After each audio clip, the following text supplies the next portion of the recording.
Ok, bonjour tout le monde et bienvenue pour cette quatrième session de série de webinaires de masterclass sur la façon de Tony.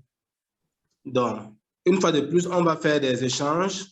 Après la première, deuxième et troisième série, cette quatrième série va être essentiellement portée sur 12 leçons de leadership que Tony veut bien partager avec nous. Donc, il y aura la traduction, bien évidemment, en français et en portugais, en plus de l'anglais. Comme la dernière fois, on vous encourage à mettre vos commentaires dans le commentaire YouTube et nous allons reprendre ça directement en ligne. Donc, bienvenue une fois de plus et bonne écoute pour cette dernière session de masterclass sur la série de la façon de faire de Tony. Merci. Donc, aujourd'hui, la première leçon de leadership que nous allons partager avec vous, c'est la ténacité, l'impitoyabilité. Donc, ici, Tony nous dit que vous devez être impitoyable, vous devez être tenace.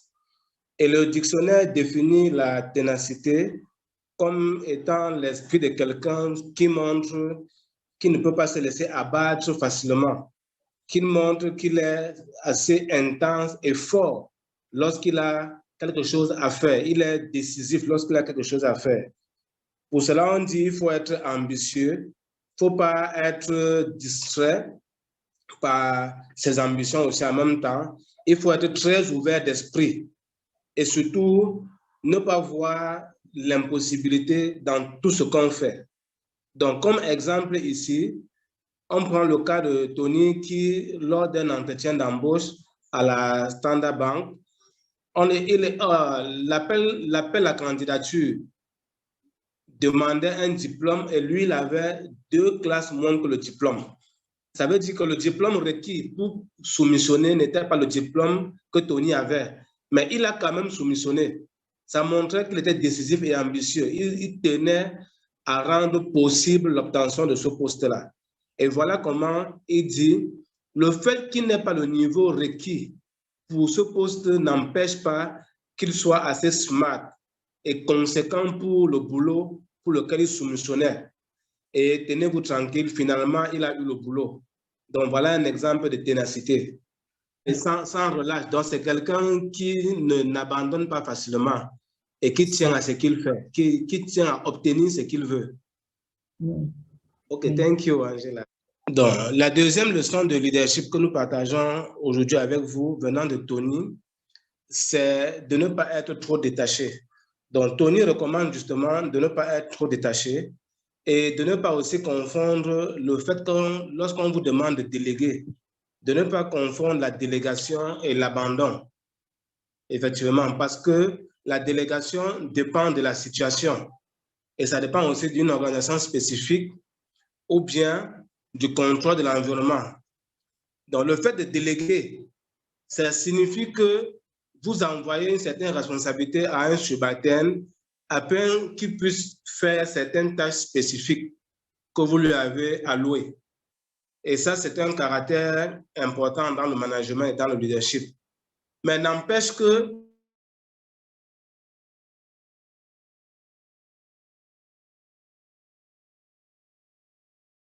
lorsque vous déléguez, vous restez l'ultime responsable et vous restez tenu par cette tâche. Alors qu'abdiquer, c'est vraiment manquer de faire ce qu'on devait faire et rater totalement sa responsabilité. Donc, maintenant, ici, Tony prend 2 exemples. Il prend l'exemple lorsqu'il a eu le recrutement dont on vous a parlé tout à l'heure. Il nous dit, Ebitimi Baningo, le directeur général de All State Bank, si lui-même n'avait pas pris le soin de lire la candidature de Tony, vous êtes sûr que Tony n'aurait pas été recruté. Donc voilà quelqu'un qui avait délégué le recrutement à son service de ressources humaines, mais lui-même a pris le soin de lire certaines lettres au point de détecter un talent comme Tony. Et vous connaissez la suite de l'affaire. Tony a été très brillant à ce poste, alors qu'il ne respectait pas les conditions de diplôme pour être éligible au poste en question. Et Tony dit que lui-même, lorsqu'il a repris la banque, il a pris la peine d'écouter et de voir le profil de chaque manager lorsqu'il s'agissait de fusionner la Standard Trust Bank et UBA. Donc, c'est juste pour vous dire que déléguer ne veut pas dire abandonner. Vous devez bien faire cette distinction-là. Donc, merci. OK, le prochain point, en l'occurrence, le point 3, Tony nous dit « L'âge n'est pas un facteur ». Effectivement, le leadership n'est pas fonction de l'âge. Ça, vous devez le savoir. Vous pouvez être désigné comme un leader, même si vous êtes jeune. Le leadership ne tient pas compte de l'âge. Leadership, c'est juste être capable d'être soi-même et de surmonter, ou bien d'être humble et de surmonter un certain nombre de preuves. Vous devez être humble si vous devez aspirer au succès. Être un leader, c'est quelque chose d'important et ça vous permet d'être utile pour les autres. Donc, le leadership n'est pas un facteur. Voilà la troisième leçon de Tony. Et comme exemple, il nous dit que M. Banigo est lui-même devenu directeur général de la All Trust Bank à l'âge étant jeune. Et étant jeune, il a encore recruté Tony, qui était aussi un jeune comme lui. C'est pour que vous compreniez bien, le leadership n'a pas d'âge. Le leadership n'est pas, l'âge n'est pas un facteur primordial lorsqu'on doit être un leader. Et nous le savons bien, Tony a été désigné comme brand manager, donc comme directeur d'agence, alors qu'il n'avait que 26 ans, imaginez-vous. Dans All State Trust Bank, l'a recruté déjà étant jeune, et à l'âge de 26 ans, on lui a directement donné des responsabilités de chef d'agence ou directeur d'une agence. Donc, l'autre point, le quatrième point, Tony nous dit, vous devez savoir ce qui peut vous porter au succès, ce qui peut vous conduire au succès. Donc, vous devez visualiser déjà de par vous-même que vous êtes un succès. Et tout commence par un ensemble de responsabilités que vous vous donnez en vous posant un certain nombre de questions. Qu'est-ce qui va me porter au succès? Qu'est-ce que je dois faire pour réussir? Et pour cela, vous devez être impliqué dans votre vie communautaire. Vous devez vous impliquer dans la communauté, être engagé dans la communauté. Ne pas toujours mettre au devant les aspects financiers. Vous devez être ouvert au marché et comprendre ce marché-là afin de pouvoir le développer en tant que chef d'entreprise. Savoir comprendre ce qui peut apporter le profit à votre entreprise et savoir maîtriser vos coûts. C'est important lorsqu'on est chef d'entreprise. Savoir lire les états financiers et les comprendre. Et ce sont ces atouts, ce sont ces compétences que nous vous donnons dans le cadre de cette formation. Cette formation en gestion d'affaires de la Fondation Tony Elumelu. Donc, vous devez comprendre que avoir de succès en affaires, c'est important pour votre entourage. Le cas pratique que nous prenons ici, Tony nous partage son cas où, lorsqu'on l'a affecté à Port Harcourt, c'est une ville du Nigeria, lorsqu'on l'a affecté là-bas comme chef d'agence, il a été obligé de prendre un caissier sous son escarcelle. C'est-à-dire, il s'est mis avec un caissier de façon un peu comme son ombre, quoi. C'est-à-dire, ça le concernait lui seul. Et ce caissier lui a permis de comprendre les opérations. Ça veut dire que ce n'était pas quelque chose de prévu. Mais puisqu'il voulait réussir, il fallait qu'il comprenne un certain nombre de choses. C'est un peu comme s'il faisait les heures supplémentaires. D'ailleurs, il s'est appuyé sur quelqu'un de la banque où on l'avait affecté pour l'aider à mieux comprendre un certain nombre de choses. Et en conséquence, Tony aussi nous raconte ce qui s'est passé.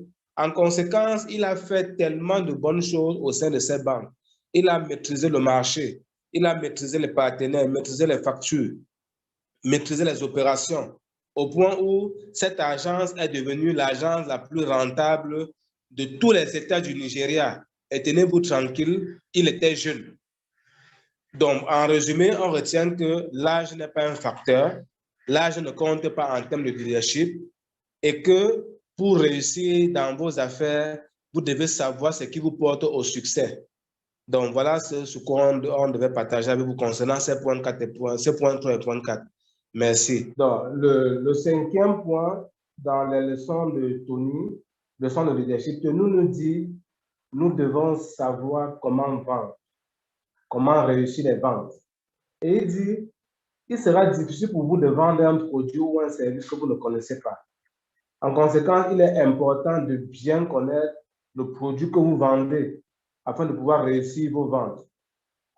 Et pour cela, il est important de se former dans la connaissance du produit, de la bonne compréhension du produit. Vous ne pouvez pas vendre un produit que vous ne connaissez pas. C'est important pour un leader de maîtriser son service, toutes les caractéristiques. Donc, Tony nous prend l'exemple de lui-même où il dit l'un de ses premiers jobs, c'était de vendre des photocopieurs, des machines à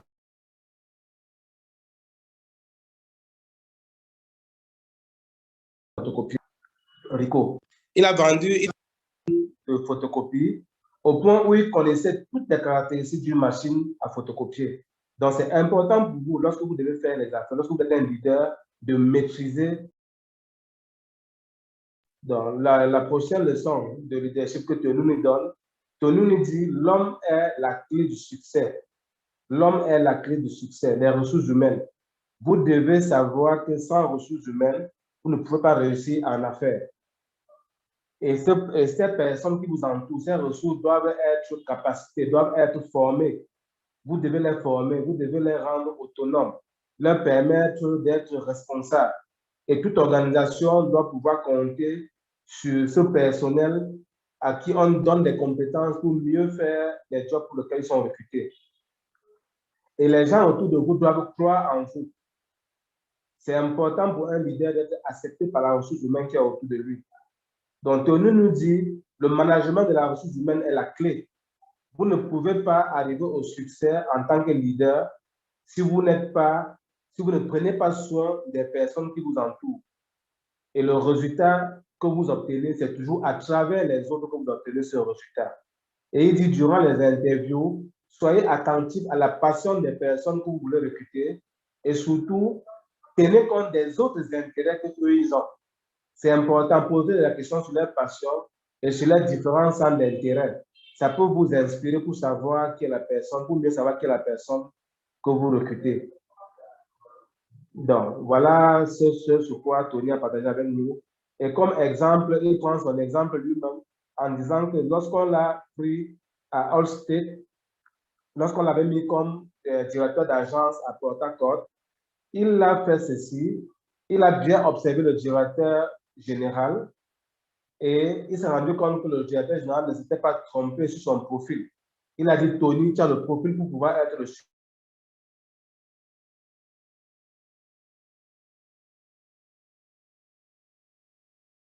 superviseur dans ma banque.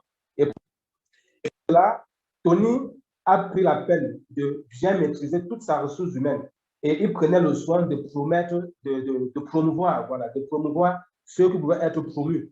Et pour cela, il formait son personnel. Il était très ouvert avec son personnel, que ce soit en tant que directeur à la Standard ou bien à UBA. Point de manger à la cantine avec son personnel. Donc, Tony est très social. Il est très social et il s'habitue aux personnes qui l'entourent. Il se rend convivial. C'est donc un autre caractère qu'on vous permet d'avoir lorsque vous êtes un leader. Tenez compte du fait que la personne humaine est la plus riche des ressources que vous pouvez avoir. Je vous remercie.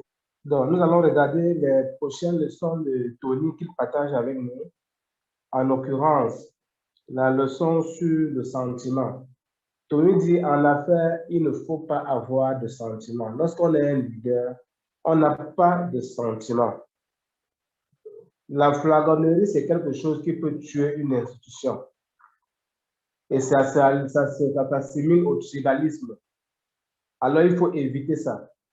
Alors, lorsque vous gérez une entreprise, lorsque vous êtes leader, vous devez tenir compte des avis de tout le monde. Ne pas seulement prendre des décisions sur des sentiments.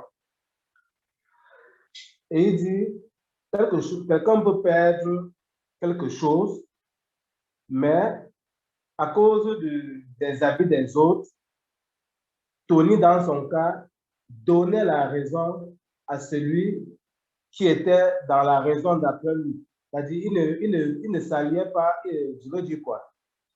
il ne mettait pas les sentiments au devant lorsqu'il voulait mettre au devant les intérêts de l'entreprise. OK, ça c'est le point. Permettez. OK, il dit, poor performer are always whip up sentiment. Il dit, OK, les personnes qui ne sont pas très performantes sont toujours ceux qui misent plus sur le sentiment. Et Tony dit une chose, pas de sentiment. Vous devez éviter les compétitions internes.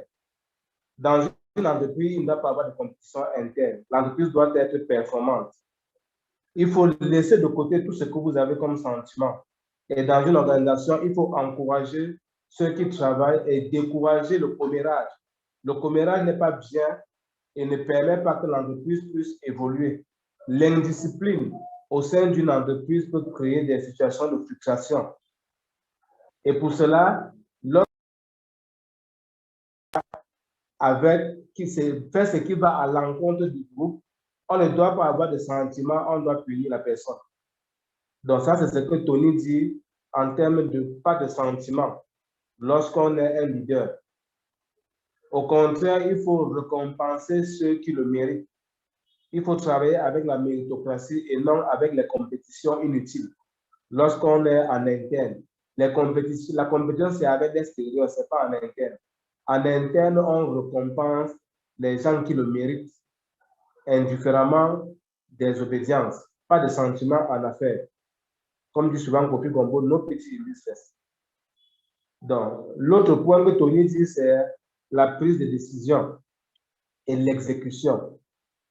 Vous devez savoir passer à l'action. La plupart des difficultés, c'est lorsque on tarde à prendre des décisions. Vous devez prendre des décisions instantanément. La différence entre le succès et l'échec d'un leader, c'est dans sa capacité à prendre des décisions. Vous devez prendre promptement des décisions. Et on le verra tout à l'heure dans les cas, dans les exercices, dans les exemples que nous allons prendre. Donc, et lorsqu'on est en entreprise, les décisions doivent se prendre tout le temps. C'est toujours un choix qu'on doit faire. Et lorsque vous avez le choix, faites votre choix et assumez le choix que vous allez faire. Et on dit bien, ce n'est jamais facile.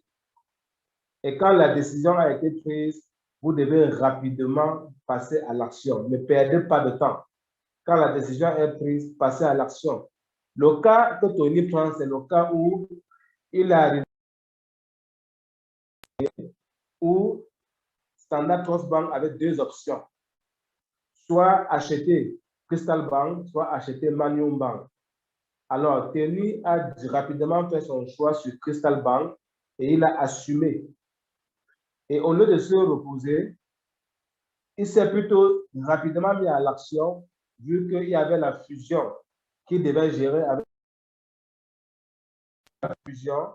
Il a dû déléguer son pouvoir de directeur général à deux de ses collaborateurs, en l'occurrence Philippe Odioza et Kennedy Uzoka. Il leur a confié des responsabilités et il s'est concentré sur la fusion. C'est le cas que nous avons déjà vu auparavant.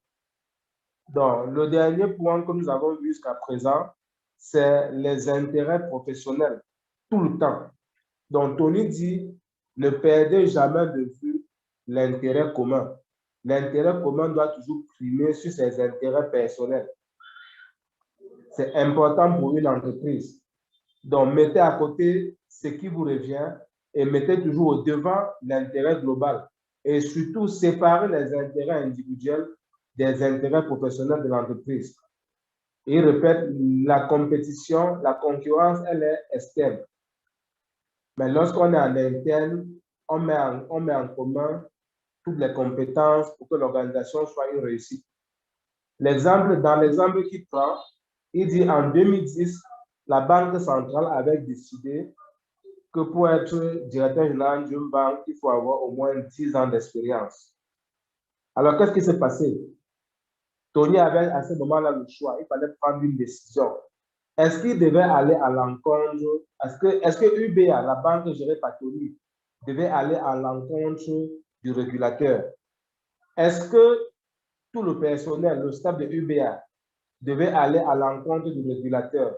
est-ce que les clients de UBA, non, les clients de UBA ne voulaient pas que Tony aille à l'encontre du régulateur. Le régulateur lui-même ne voulait pas que Tony, que la banque UBA aille à l'encontre d'eux-mêmes. Alors, qu'est-ce que Tony a fait? Tony a directement démissionné de ses fonctions de directeur général et quelqu'un d'autre a été nommé à sa place. Donc, vous voyez ici que Tony s'est sacrifié l'intérêt global. Le régulateur avait dit il faut 10 ans d'expérience. C'était une nouvelle loi, on suppose. Alors, Tony a accepté qu'on mette un nouveau succès, qu'on le remplace par quelqu'un d'autre. Je vous remercie. On va plus loin, là. Si vous avez des commentaires, faites-le dans le chat box de YouTube. Donc, les prochaines leçons que Tony a bien voulu partager avec nous sont les suivantes. Donc, en leçon 10 de leadership, il dit nous devons être focus sur notre image de marque. Donc, on doit pouvoir prendre soin de notre image de marque. Et Tony dit, et on l'a vu lors des tuyaux de sa façon de faire, nous devons on doit prendre soin. Il faut beaucoup faire attention de l'image qu'on renvoie au sein de la société. Le marketing et la communication personnelle est très important, aussi bien pour le CEO que pour l'entreprise. Mettre en place une image de marque n'est pas toujours évident. Et quand vous brisez votre image de marque, il est difficile que le monde change la mauvaise perception qu'elle a eue de vous sur ce moment de faiblesse. Donc, soyez jaloux de l'image que vous vendez, de l'image que vous représentez. Et faites attention de la perdre, parce que quand vous la perdez, ça devient très compliqué. Donc, comme exemple, Tony nous dit ceci. Il dit qu'il avait encouragé tout le personnel de la Standard Trust Bank de prendre soin et de tenir compte du fait que c'est une génération qu'on est en train de mettre en place. Donc, la façon de faire la banque doit marquer toute une génération. Et je pense qu'on a pris assez d'exemples pour cela. Ses performances au sein des agents qu'il a eu à gérer ont fait qu'il gagne de gros marchés, qu'il puisse aligner un certain nombre d'étudiants. Il nous a expliqué comment il faisait pour que les étudiants ouvrent les comptes bancaires sans payer des frais. À une époque où, pour ouvrir un compte bancaire, il fallait payer des frais. Donc ça, c'est par exemple une image que Tony a voulu donner à la génération, à toute une génération en termes de métier de la banque. Donc Tony pensait que les résultats devaient parler d'eux-mêmes. Et il n'a pas eu tort à ce niveau-là. C'est-à-dire que son branding, sa façon de faire, l'image qu'il renvoie, c'est une image qui est le fruit, c'est une image qui a porté des fruits, si vous voulez. C'est une image qui a porté des fruits et on voit ses œuvres à travers le monde. Donc, l'image de l'entreprise, l'image de l'individu est très importante. Et vous devez prendre soin, je le répète. Tony dit, la nature a horreur du vide. Donc, en tant que leader, vous devez marquer les hommes, vous devez marquer la nature. Vous devez marquer des points. C'est important. Et Tony avait une image tellement forte qu'à un moment, on l'appelait cowboy. Vous savez tout ce que veut dire un cowboy. Donc, c'est quelqu'un de la situation. C'est quelqu'un qui sait apporter des solutions. C'est à la limite un héros. Donc, l'autre point que Tony a tenu à partager avec nous, c'est l'intelligence émotionnelle. Tony dit l'intelligence émotionnelle est la clé. L'humilité est la clé. Vous devez vous rassurer que sur le plan social, vous prenez soin de ce que les autres pensent, de l'image que vous renvoyez. Ça doit être une image qui représente la personnalité que vous êtes au sein de la société. Vous devez inspirer confiance aux gens et les gens doivent comprendre votre position. Vous devez communiquer. Et les leaders sont aussi des personnes qui écoutent. Et le leader, certaines personnes ne parlent pas seulement. Et les leaders doivent être des personnes aussi qui sont très attentifs à ce que les autres pensent.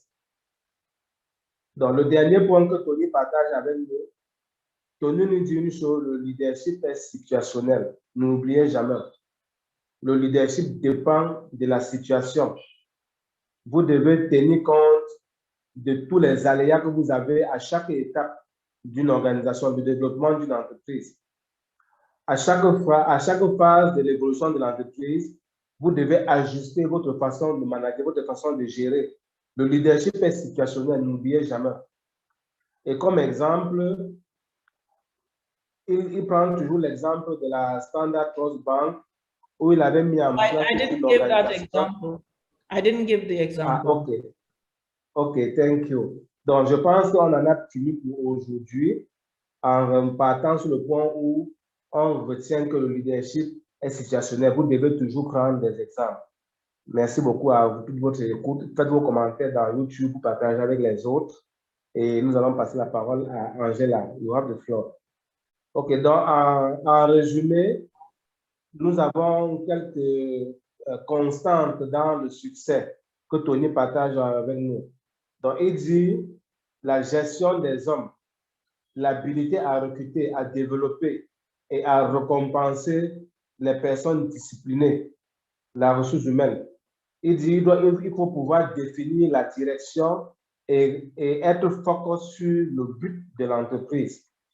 Mettre en place des étapes importantes, les jalons d'une entreprise et les rendre mesurables au fur et à mesure qu'on avance, au fur et à mesure qu'on exécute. Il dit la discipline doit être quelque chose à faire et toutes les idées doivent être matérialisées en action. Les grands leaders sont toujours très disciplinés. Ils sont fermes et disciplinés, ne l'oubliez pas. Les grands leaders sont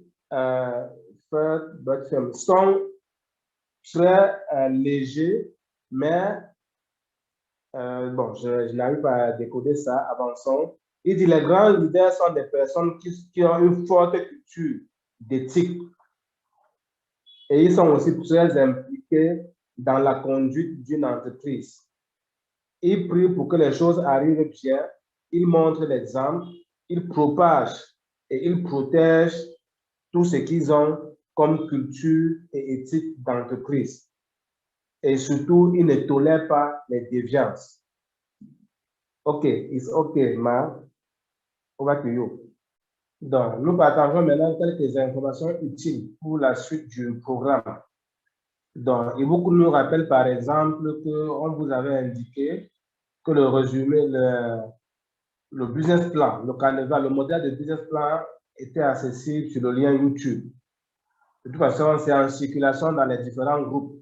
Donc, vous avez déjà accès au modèle du résumé du business plan. Donc, elle nous dit aussi qu'il y aura une session qu'on va organiser pour revenir sur comment vous devez remplir le modèle de business plan, sur les calculs financiers et tout ça. Donc, ne vous inquiétez pas, il y aura une session et tout le monde y sera convié. Vous allez recevoir les mails d'invitation pour pouvoir assister à cette session. Maintenant, il est important de savoir que le programme de formation, la série de formation, la phase 1, va se clôturer en début juin. Ça va se clôturer en début juin et on vous exhorte tous à finir vos 9 modules de formation. Vous devez les finir parce que ceux qui n'auront pas fini seront automatiquement éliminés du programme après cette date-là. C'est en début juin. Ceux qui n'auront pas fini seront automatiquement éliminés. Maintenant, ceux qui auront fini pourront continuer le programme. Donc, et après cette date, la plateforme ne sera plus accessible. Vous n'aurez plus accès aux vidéos et aux PDF de formation. Donc, vous prie tous de finir vos formations et d'échanger comme d'habitude dans les groupes. La plateforme, vous n'aurez plus accès à ces cours pour pouvoir les suivre après début juin. Je crois le 3 ou le 4 juin, pour ceux qui ont bien suivi. Donc, voilà un peu ce qu'on peut échanger avec vous dans un premier temps. On va continuer avec les autres informations. Donc, pour finir, nous allons vous communiquer quelques informations importantes, comme par exemple le fait que la liste de présence est déjà dans la zone de description sur YouTube. Essayez de cliquer dessus et de renseigner. Elle sera ouverte jusqu'à 18 h. Donc, s'il vous plaît, veuillez remplir la liste de présence jusqu'à 18 h. Après ça, ça ne sera plus disponible. Donc, et beaucoup nous annoncent que pour cette année, il n'y a plus de catégories. On ne sait pas d'où les gens sortent avec les catégories. Il n'y a plus de catégories pour la session 2022 de cette formation en gestion d'affaires de la Fondation Tony Elumelu. Donc, on signale aussi que tous ceux qui disent qu'ils ont 13 modules, pour cette année, il n'y a pas 13 modules. Les 13 modules que vous voyez, c'est la formation générale dont tout le monde a accès dès lors qu'on se retrouve dans TIER Connect. Donc, il n'y a pas, ce n'est pas cette formation que nous expliquons actuellement. Ce dont nous parlons maintenant, c'est la formation personnalisée. Et n'a accès à la formation personnalisée que les personnes qui ont été présélectionnées pour participer à ce programme en 2022. Donc, on rappelle bien, il y a deux formations. La formation générale, accessible à tout le monde de TIER Connect, et la session personnalisée qui n'est accessible qu'à tous ceux qui ont été présélectionnés, tous ceux qui ont candidaté avec succès, qui ont postulé avec succès pour la session 2022. Dans le délai du 3 juin, le business plan n'est pas concerné par le délai du 3 juin. On vous a dit la plateforme pour les formations va fermer le 3 juin. Le délai pour soumettre le business plan, ce n'est pas le 3 juin. Donc, souvenez-vous de ça. Le délai pour soumettre le business plan, ce n'est pas le 3 juin. On reviendra dessus plus tard. Les critères maintenant pour vous sélectionner, il y a bien évidemment l'algorithme de performance que vous connaissez.